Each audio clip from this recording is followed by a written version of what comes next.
Well, ladies and gentlemen, well, what can I say? Another exciting, very exciting sound coming out right now. It is Jamie Smy from the great band The Milkmen. How you doing, my friend? Oh, I'm doing well. Good to be here, Dino. It's great to sit down and speak to you. You've been on the radar for a little while, and then all of a sudden, boom, you're out. You've got a new single out, an album coming out later on this year, and you are getting, once again, a lot of traction towards you guys. Was this expected? I don't know if it was expected. I mean, it was hoped for. I think our previous album, Deliverance, came out.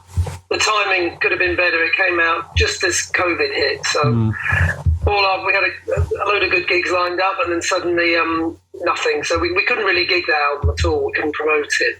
So we didn't waste our time. We spent that period of lockdown just trying to build up our fan base, just doing it through social media, building up particularly on Facebook, and we got loads and loads of listeners. So I think this time around with this album, we thought, well, hang on, there are a lot of people out there who are waiting to hear this. So yeah, we hope that the reaction would be as it has been, and especially at gigs, since we've been gigging again.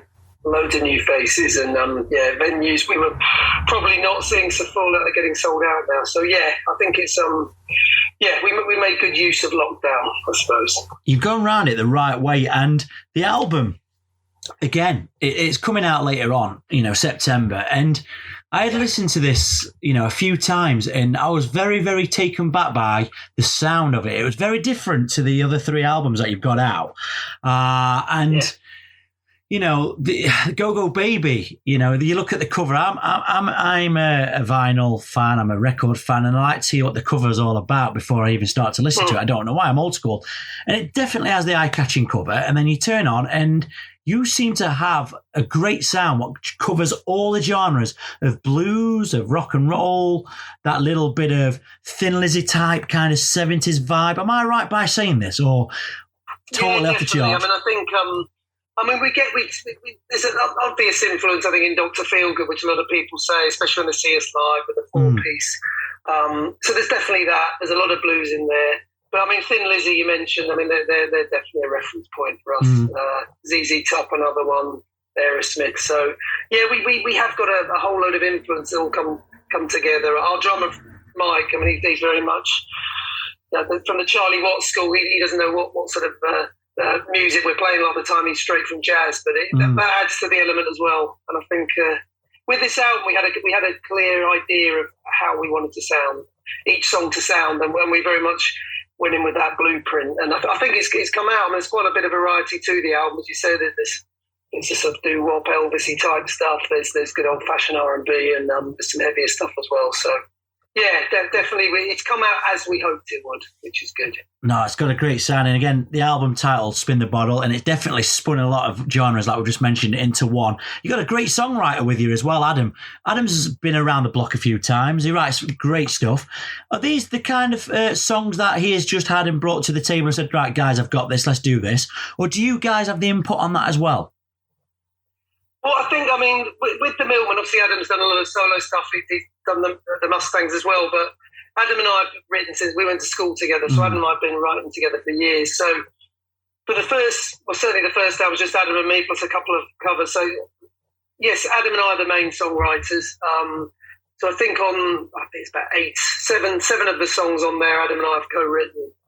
And the remaining three are by Lloyd Green, the bass player. So he's come in. There are 3 songs on side 2 of the album, which we call the Lloyd Green Suite. They just happened to be together, the 3 of them. It wasn't deliberate, but just we thought with the whole phasing of the album, that was the place to put them. So that's helped as well. We've got a bit of variety coming in from Lloyd as well. But yeah, Adam and I will write all the albums together, pretty much the majority of the songs. So yeah, it's very different from his solo stuff, and also I think from the Mustangs as well. But so yeah, we've got quite a few sort of songwriters in there. Nothing from Mike, the drummer, yet. He keeps threatening to write some stuff. Beautiful stuff, and it's gone down. You wanted to, and I've heard this, like I say, a few times, and it's great just to hear the kind of chug-along songs and the driven songs and the ballady blues, as you can say, because people these days are very cliche. Blues, they want to hear that just basic stuff and go with it. This is not like that. It's upbeat and it takes you around the block, and it's great. And you've used many people on this album and collaborated with a lot of people, Wayne Proctor to be one.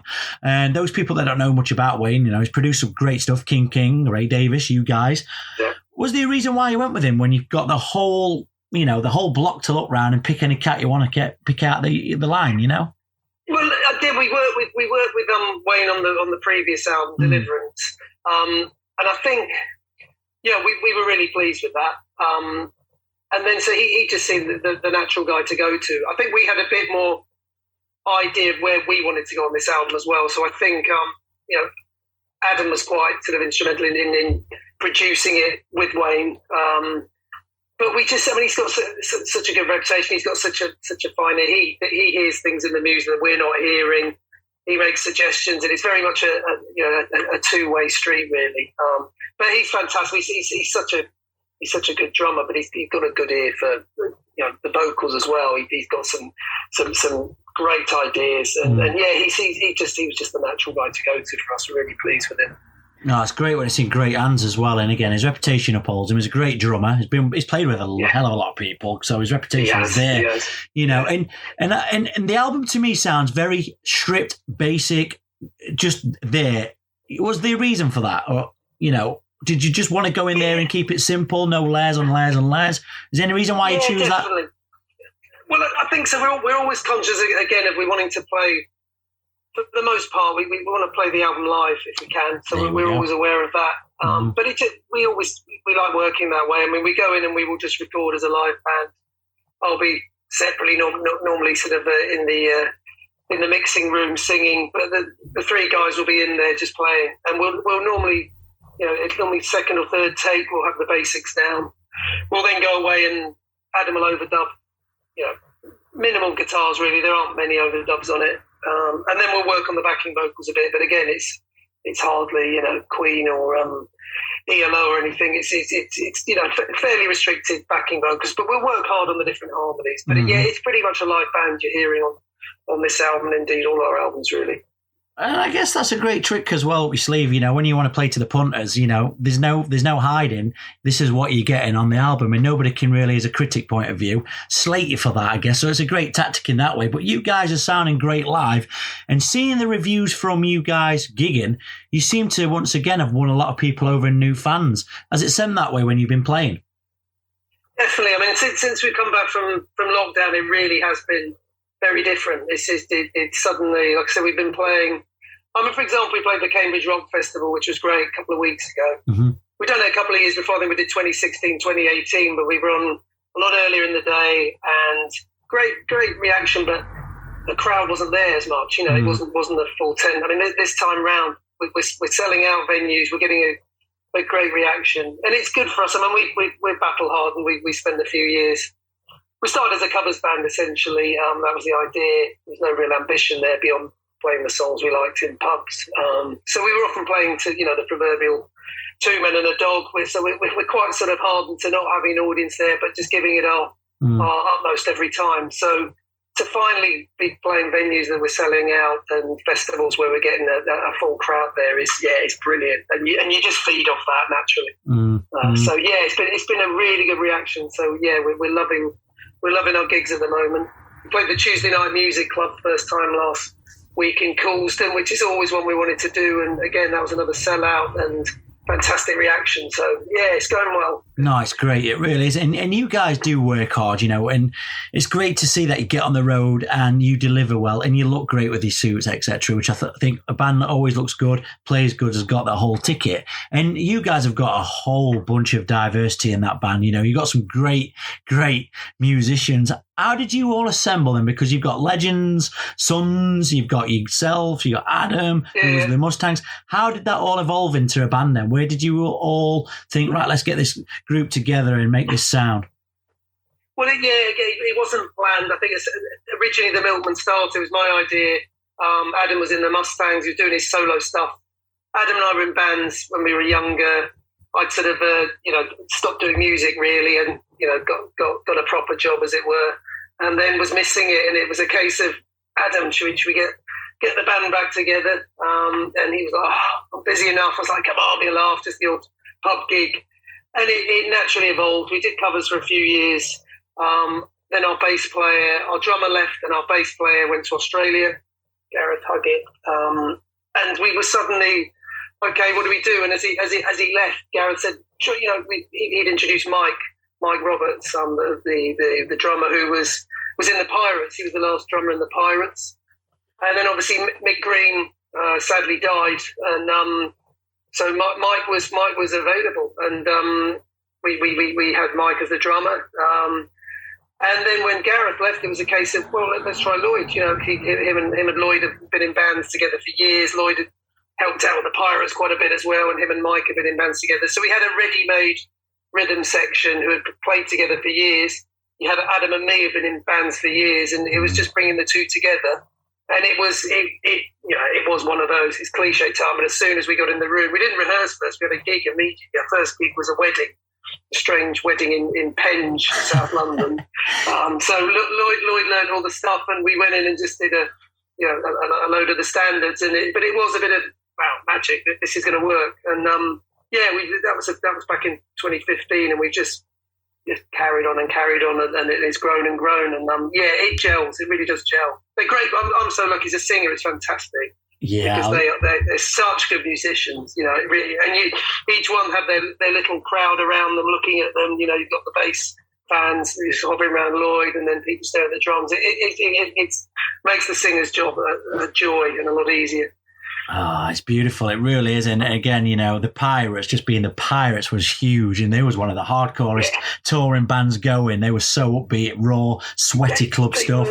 Lloyd's dad, legend. Did he ever bring any of his dad's guitars in or anything? Did anything like that ever happen? He did. I think it's the famous guitar, the famous telly that is actually on our Facebook page. There's a video with he brought it to rehearsals. There's a video footage of Adam playing it, looking like a love-struck teenager, really staring down the guitar. But he did we did a Pirates number, I Can Tell, which we usually play live, and he brought that along.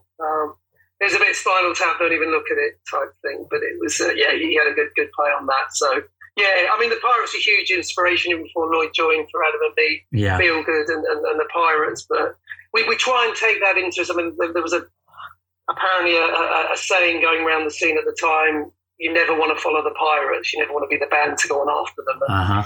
We try and take that now when we play festivals. Let's use that. Let's make sure we sort of leave everything out there on the stage and make it hard for anyone to follow us. So there's a big Pirates influence there. Definitely. It's great. And what a single to cover as well. I Can Tell. That was one of the rawest ones as well from Johnny Kidd. Beautiful sound. Absolutely. Yeah. It's been an absolute pleasure just sitting down with you and hearing these little stories. And, and always with the new album, people are always sat on the fence and wondering which way it's going to go. And it's nervous times for the band. But I think you've got an album behind you, which is definitely speaking, voices and keeping the music alive. Definite. And it's out, ladies and gentlemen, in September. You can check it out. All the other stuff is available on your web pages. I've got to say thank you for joining me. It's Jamie Smy from the Milkmen. Thank you very, very much for joining me, sir. It's been great. It really has.